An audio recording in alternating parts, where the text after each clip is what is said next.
And at the same time as this, the size of the demonstrations has begun to increase. The first demonstrations were very small. But now people are beginning to realize what is at stake. And the demonstrations are taking place all over the country, by the way, not just in Athens. All the smaller cities as well, you have had big demonstrations of public anger. The problem is this. Will they be able to force the government to reverse its policies in the absence of any other political alternatives in that country? Had it been a right-wing government in power, you would have had millions out on the streets and they would have toppled the government, but with the hope that the centre-left party PASOK was then come to power and back them. They would have been wrong, but that is what people would have believed.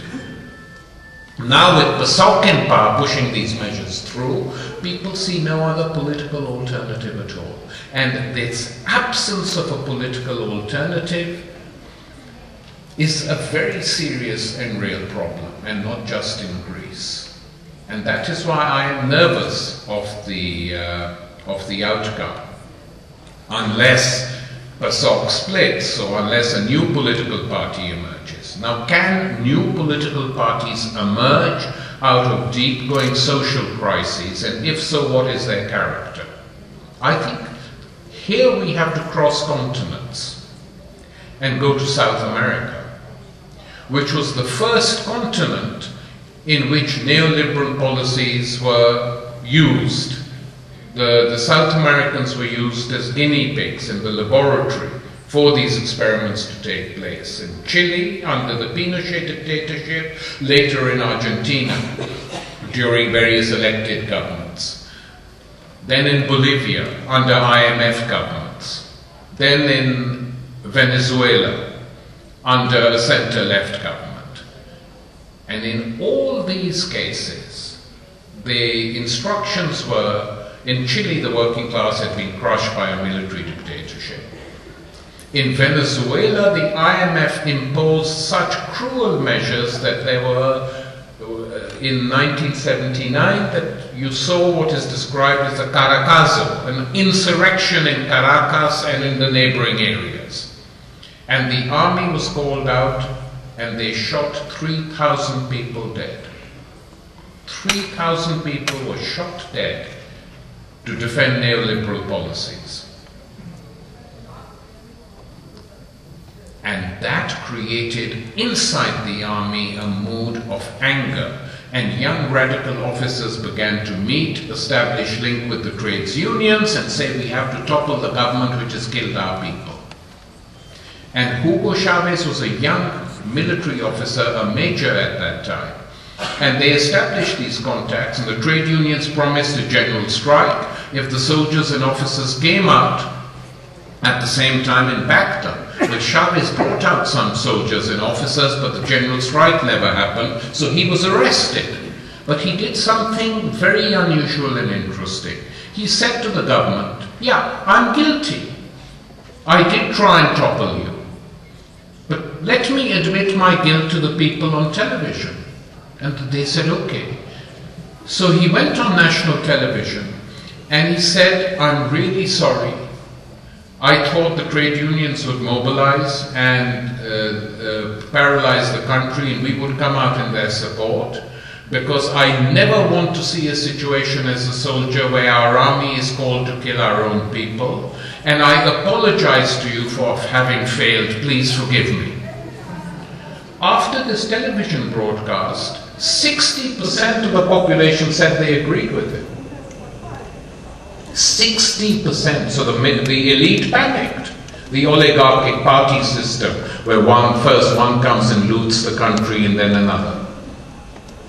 And when he finally stood as president, years later, he won an overwhelming majority.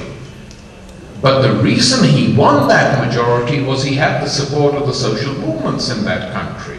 And he then did something. He said, we're going to use the oil wealth of our country to benefit the poor, and benefiting the poor means giving them an education, free school education, free university education, building hospitals, and they tried to destroy him. the United States organized a coup d'etat. They organized strikes in the oil industry, which the local oligarchs controlled, and they failed. The coup d'etat was defeated by what? By the poor coming out onto the streets and by soldiers saying to their officers, we will never defend a coup d'etat against this guy. We elected him as our president. So it was quite an emotional situation.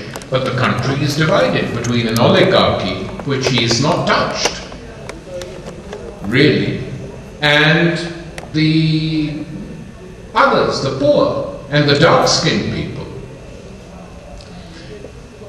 He then went further and said, this is the image of Simon Bolivar, who fought and defeated one empire, and we have to unite our continent to try and keep the second empire. We can't defeat them, but let them stay at home, not interfere in our part of the world.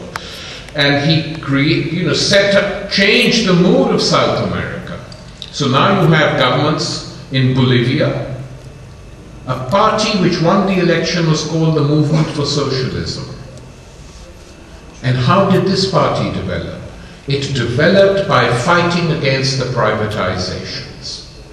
And in the town of Cochabamba in Bolivia, a town where I have been many times, in this town they privatized the water supplies and they sold them to an American company, Bechtel.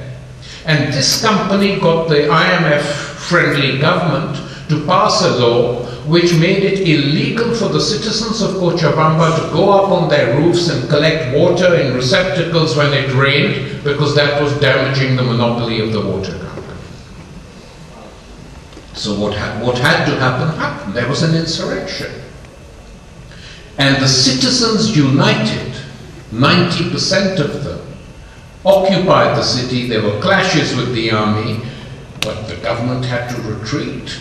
And the municipality took control of the water supplies again. The company was kicked out. And that victory helped to propel the movement against socialism, that and other campaigns, to power.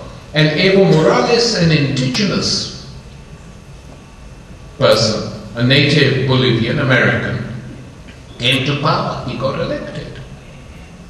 And he's been re-elected. And his majority keeps growing. Similar developments in Ecuador, similar developments in Paraguay. And even in Brazil, Lula, though pushing for neoliberal policies, said, I will not be used to destabilize the governments of my neighbors, as the US has done in the past. That's never going to happen now, as long as I'm in power. So you had a total change of mood in that continent.